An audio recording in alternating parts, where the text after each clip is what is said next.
again, welcome to another episode of Azania in Therapy. I'm your host, Tlaka. Today my guest is an award-winning psychologist, softball South Africa psychologist, senior lecturer. She's also pursuing her MBA, a board member for the South African Institute of Drug-Free Sports and Anti-Doping Appeal Board. A very exciting individual doing amazing things. Please welcome Dr. Koketjo Tsebe. Hello, Thabang. How are Thanks you? for having me. Yes, finally. It's good to be with rare people, you know.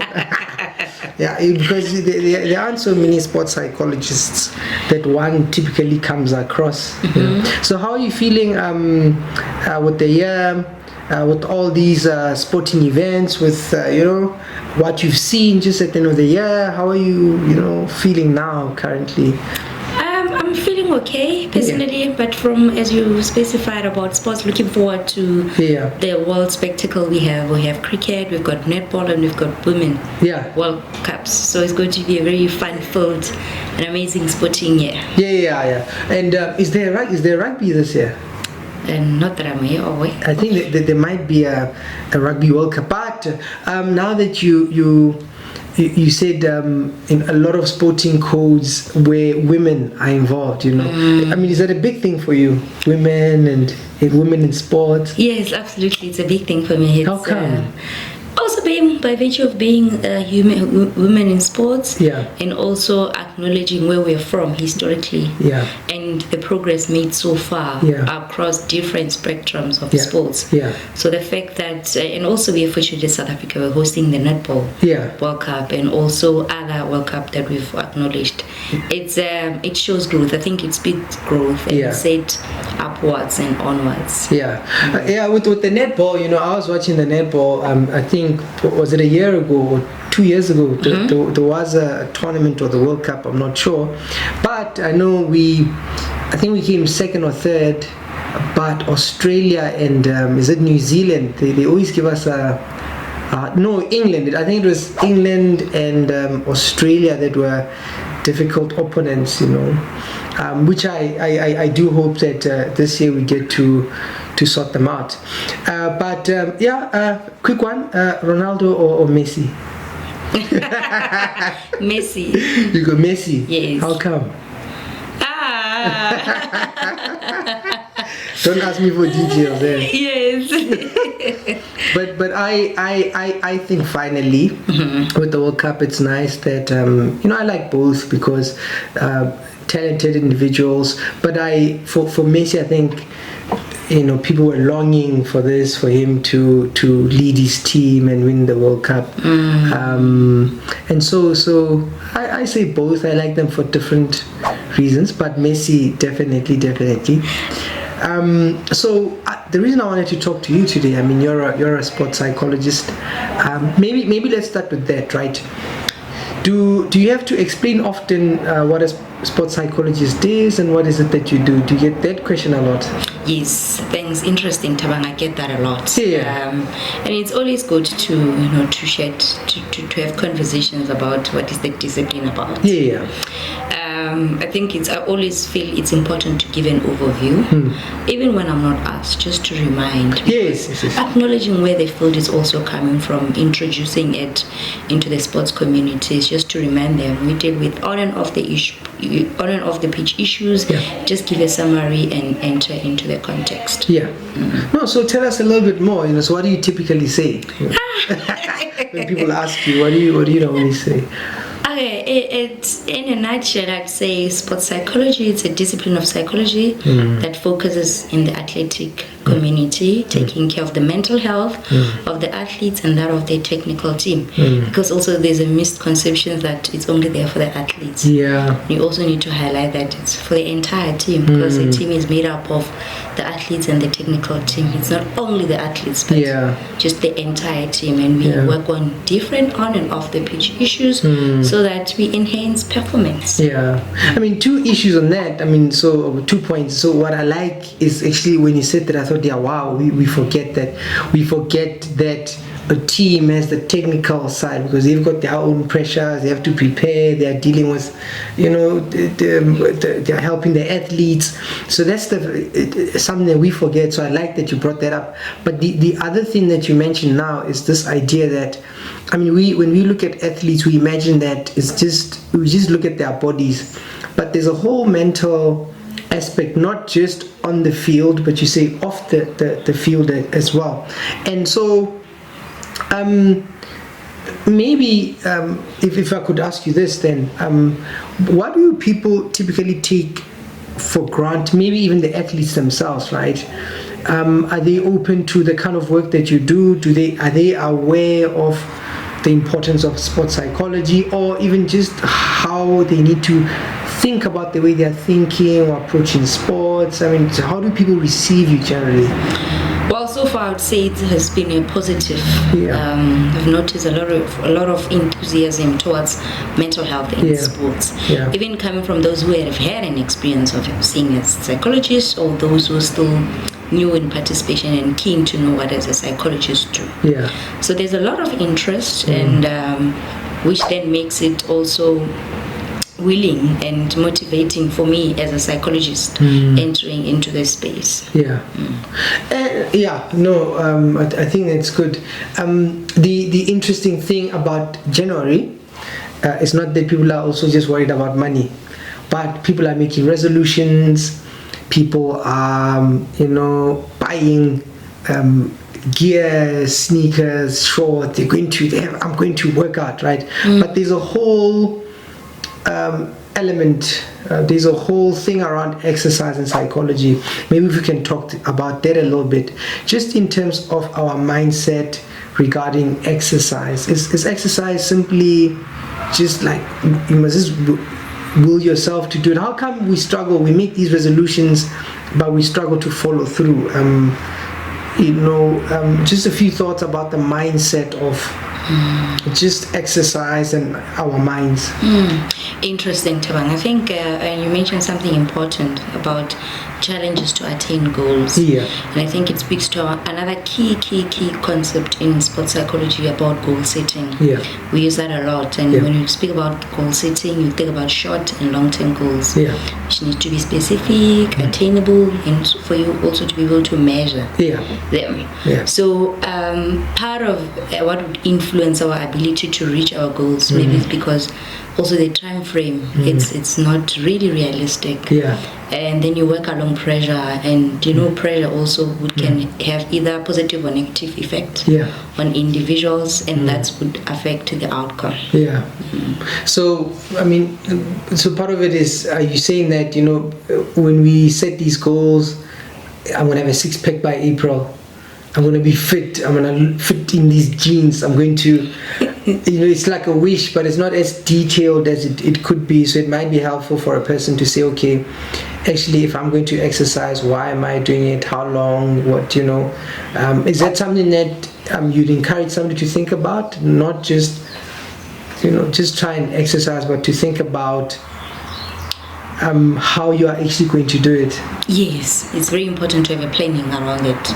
How you plan and the time, what would it take for you to reach that goal, and the time. It's a matter of also being realistic. I think I'm emphasizing on this because I know we all want to achieve. And like you said, you want to look like Ronaldo. Yes, of course. But how realistic is this? And can you be able, have you identified, be specific, on how you're going to reach that goal? Once you're able to put it into reality, write it down and put it into reality, then and acknowledge that it's not going to happen overnight. I think we live in a world where accomplishments, it means a lot. It's a very results driven a context we're living in, but also one need to tailor-make those goals for themselves in terms of what can work, what wouldn't work for now, and then go through the process. And if it doesn't work, we reset, we continue. And do you think that the purpose, or what do you think is the more effective way of thinking about exercising and taking care of ourselves? Should somebody, just now when we exercise, should the mindset be like, I want to look good, I want to look healthy, I want to live long, What's more effective? More effective in terms of what? The things you're telling yourself, or what will help you continue? What kind of mindset would you need to have to be able to maintain that? Because sometimes what I observe is that when people think about exercising, right, they don't think the benefits. Like, okay, I'm gonna exercise. This is good. It will help me think. So when I go on runs, I'll be thinking. But it seems to me, when we say we're gonna exercise, what we are thinking about is, hey, because I'm gonna fit in this outfit, I'm gonna look good. But I don't know if that's the sustainable, if I can put it that way. So versus, so I'm gonna look good versus, this is what's going to prolong my life, and I'm going to be healthy. So when I say effective, I'm just wondering, what kind of posture do you need to? How should you look at exercise? Yes, Thabang, I think exercises must be approached as a tool, a way that will assist you to achieve more multi-dimensional aspects. Because I think from what you're saying also, it means we're mostly focused on the physical aspect, which is understandable. Also, again, coming into the context where physical appearance means a lot. Current trend. You get followers. Yes. Also, of and course, endorsements. Yeah, you get it. But if we can just also have a better overview of what are the consequences, what's the benefit beyond this, and acknowledge to say it's not only one. I understand maybe it's a motive to want to be physically appealing for reasons 1, 2, 3, but let's expand to appreciate the importance of physical activities, mental well-being. You look at the physical aspect, benefits thereof, and so forth, longevity. So I don't know if you can respond to this, because when you were saying that, what I thought now, I was just thinking about these people who like sending us messages about certain powders and energy drinks. I don't know if that's a question for a dietitian, but do you have any thoughts about networking programs? I don't want to mention names that promise to help us. I mean, do things like that help? Shakes and you spoke and you acknowledged the dietitians. And look, everybody's in the field for what they want to get out of it. So maybe also the dietitians would be better people to comment on it. No problem. But what are the benefits, if any, for psychologically with exercise? Right. When there's a lot of benefits, which also includes that. I think there's a lot of research that speaks about exercising and confidence. For those athletes and non-athletes.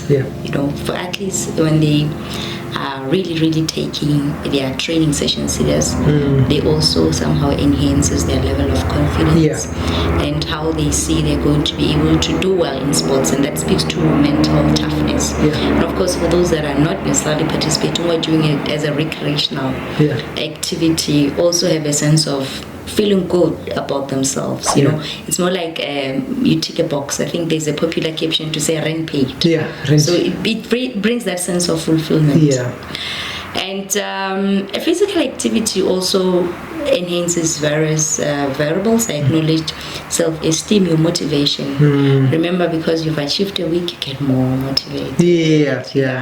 To say you can do this. For somebody who has been keeping a record, to say I did 5 kilometers, next week I'm doing 10 more. And you give a sense of accomplishment, because now you can realize that you're motivated more, you can do this, your self-esteem become enhanced, and you feel good. I think that what most people who are taking part in gym and physical activity, they will tell you how it makes them feel good.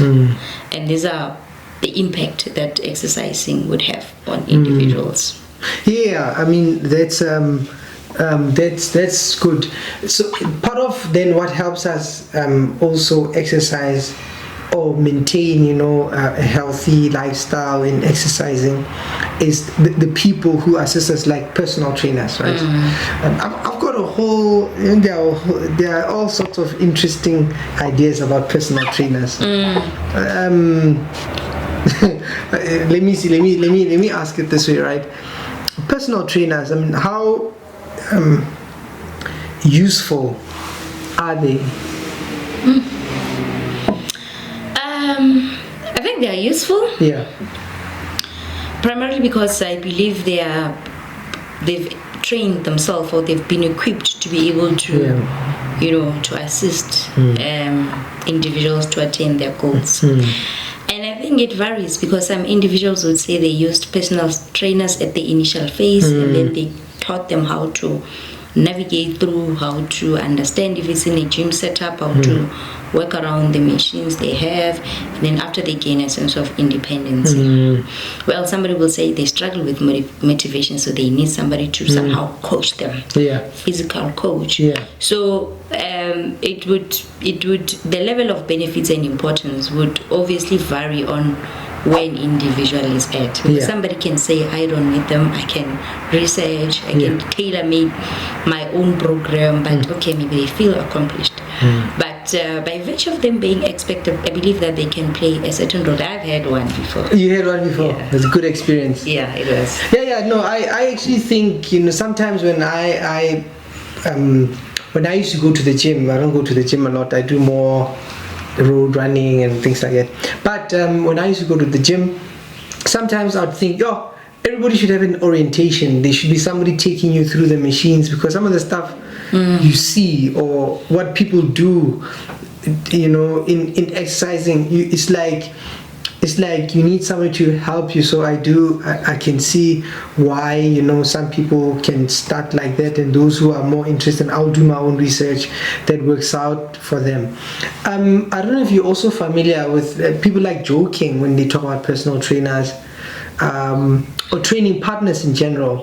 They'll say, if you let's say you're in a relationship, people start becoming suspicious of personal trainers or exercise mates, that but if you have a personal trainer, to be looking at you, holding you. What do you think about that? Essentially, I'm asking, maybe what are the ethics around, when you train people? Are you aware that people talk like that, and are you aware that sometimes boundaries are crossed? Very interesting. Very quite popular. Yes, I've had views around that. Just querying the relationship, or maybe there's been an experience. I think at times the boundaries become blurred between this relationship.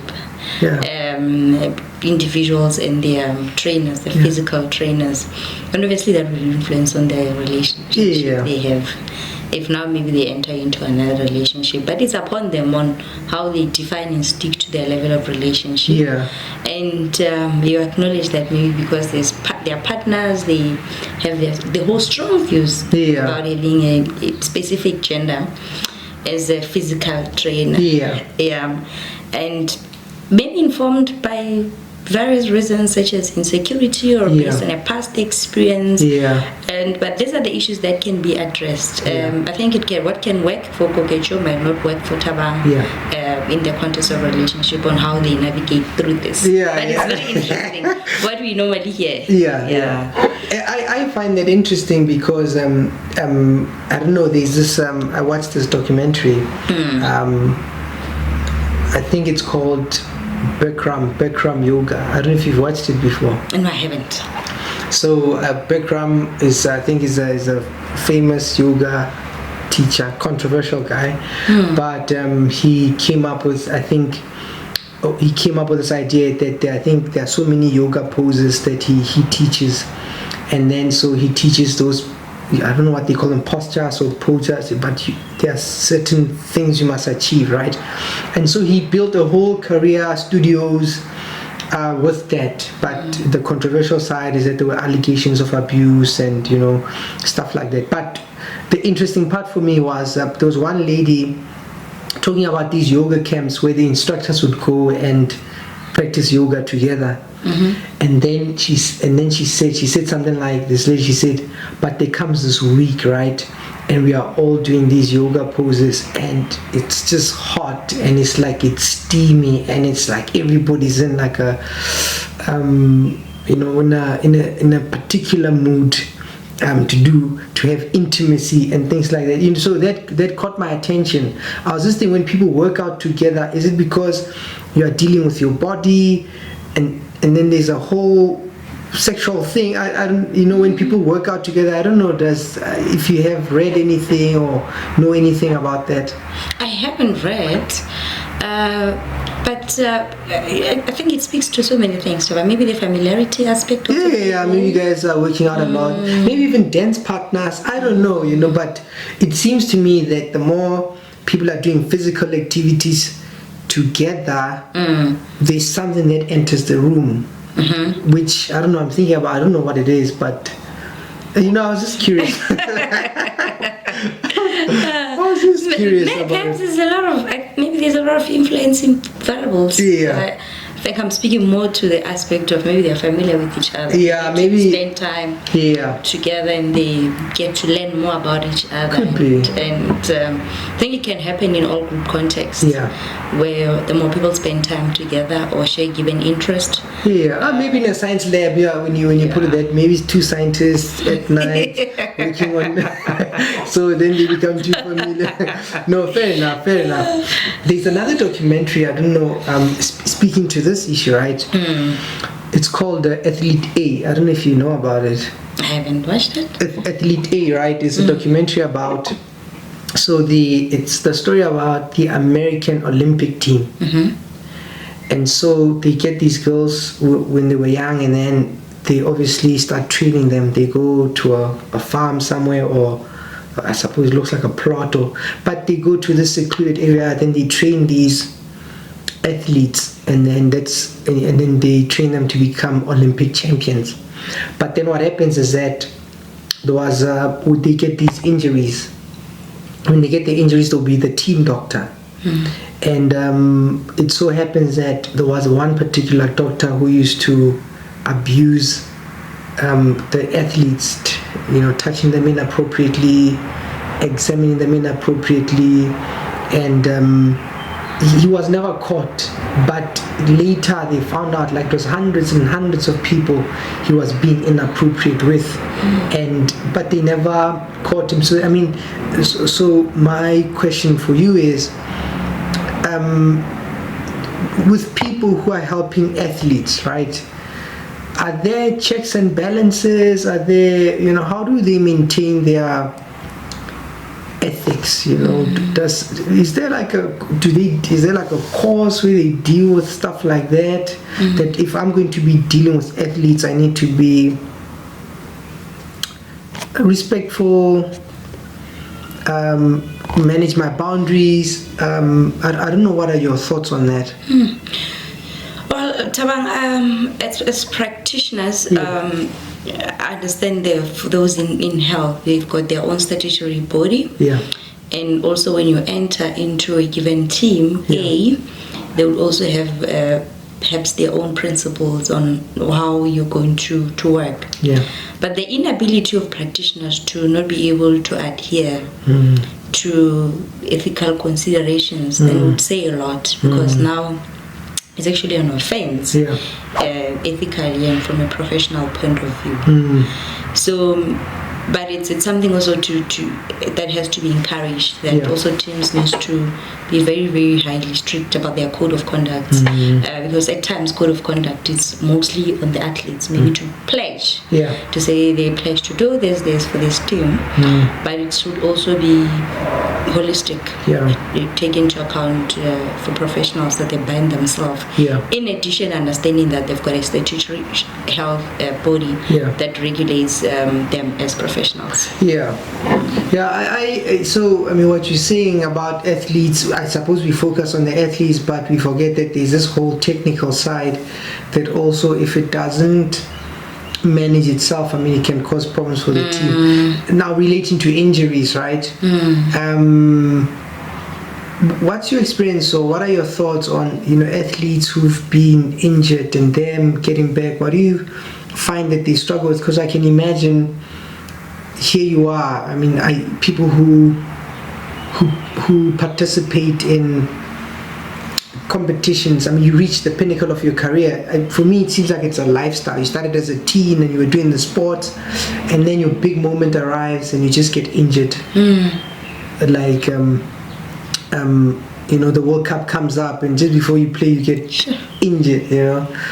And I'm just wondering, what are your thoughts around sports and injuries coming back, healing? What do you find happens in that space? Interesting. Thabang, obviously the nature of injuries would vary. Yeah. And the response also psychological impact would vary, but there's actually great empirical evidence that speak to that. That there's an aspect of athletic identity that has to be altered at some point, because like you said, they've been playing from recreational and they became professionals, and then just ahead of a big international tournament there's an injury, which speaks more into how it would impact on how they identify themselves as an athlete. Normally with an athletic identity being impacted, some of the things that we normally see is that there'll be athletes would suffer from depressive episodes, anxiety, because even during the rehab and also reintegrating back to the team, because now you get to pause, and for adjustment aspect comes in to adjust from playing professionally to now being treated medically. Somehow how the self-concept also comes in on how they see themselves and how they adjust to the process, the rehab process, which at times take longer.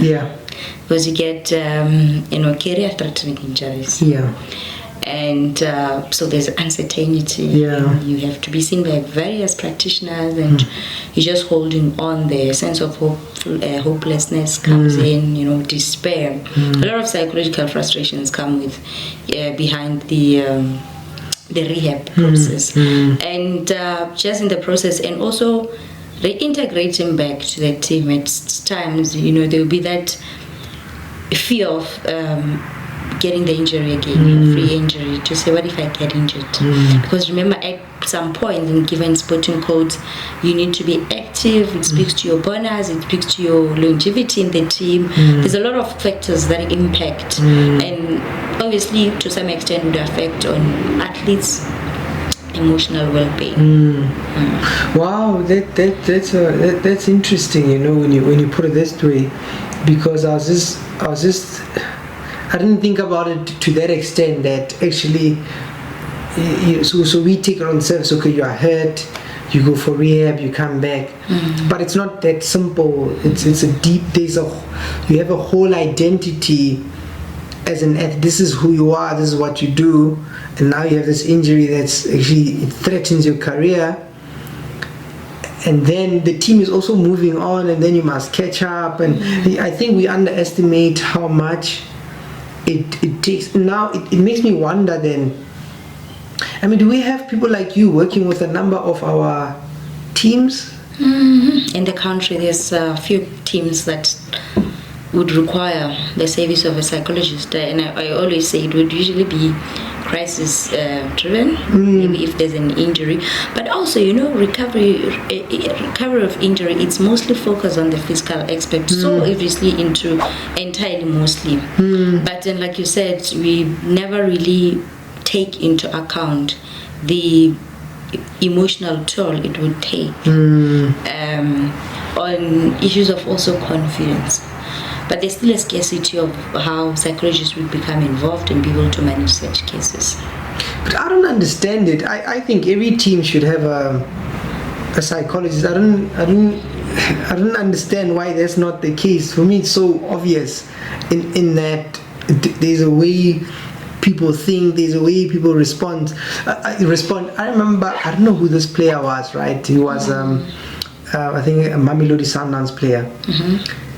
He was playing, and then he fractured his tibia. His leg got fractured, right? And then they said after some time he was playing soccer again.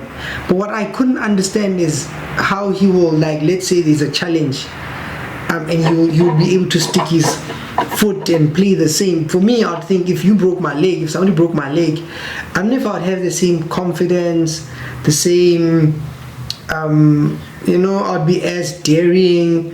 I think it's even traumatic. So that's why I don't understand why. I don't understand why every team doesn't have a psychologist, right? Because I think when you play sports, you can get an injury. So the Mamelodi Sundowns player who fractured his leg, right? So I remember seeing that, and I was just thinking, how is this guy going to play? He came back, he was playing soccer, but I don't think he was the same. And I would imagine if I was in that situation, how would I challenge for the ball? Would I be as confident, as daring?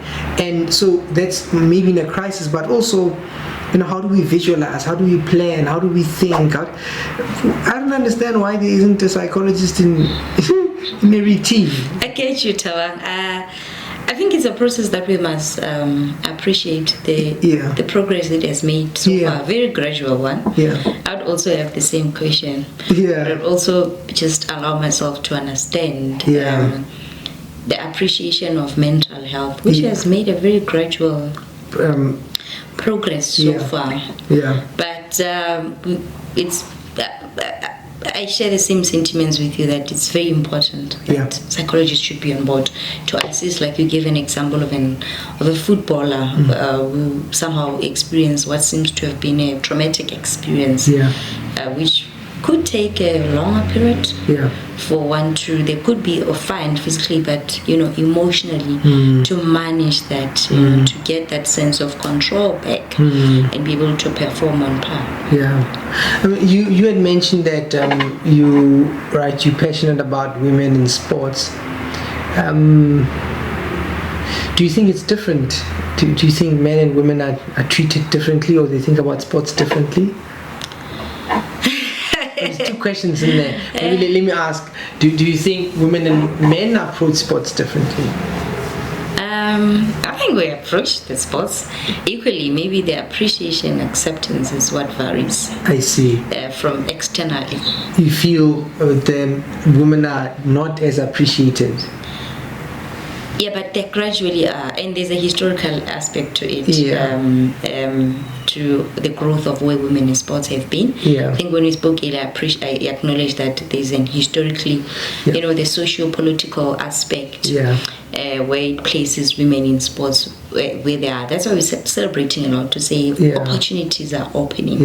But physically, and our attitude as women in sports, as compared to the males, I believe that we're equally enthusiastic, interested to be involved in sports. I don't know if you are aware of this conversation, but when Banyana, did they win? They won, eh? With the AFCON. They won the AFCON. Yes. So they won. So the big thing was when they came back, right? So they won, and then there were certain monies that they were going to be given. But then after that, they were like, these players came from different provinces. And then the provinces would say, we are going to also give on top of that. And then so there was this whole debate about, but what about the ones who are not from that province? No, they should be compensated the same. What do you think about that conversation? Sure, very interesting. I was following it. I know. Does it affect the team or not really? Or we play together, but you are getting more or not really? I don't want to be on the fence, but I have You've got views. Yes. Understandably that as a group, they got to be paid by the mother put. Their mother put. But taking into consideration that we're from different backgrounds, and maybe silently or publicly others pronounced to be awarding their athletes originating from this area an amount of money. And it comes differently because others would say during award ceremony, that's how we give them as excellence merit awards, whereas others it was just to give it out directly in relation to that. I think the sectors adopted different ways to reimburse their own athletes, and the question is, will it affect the players?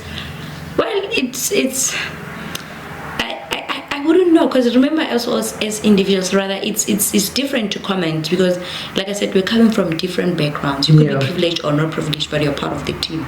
Yeah. But you're still part of the team, from our homes. But talking about another layer of different sectors, how is that, can it influence? Because others were saying, why can't they contribute to the main and then they distribute?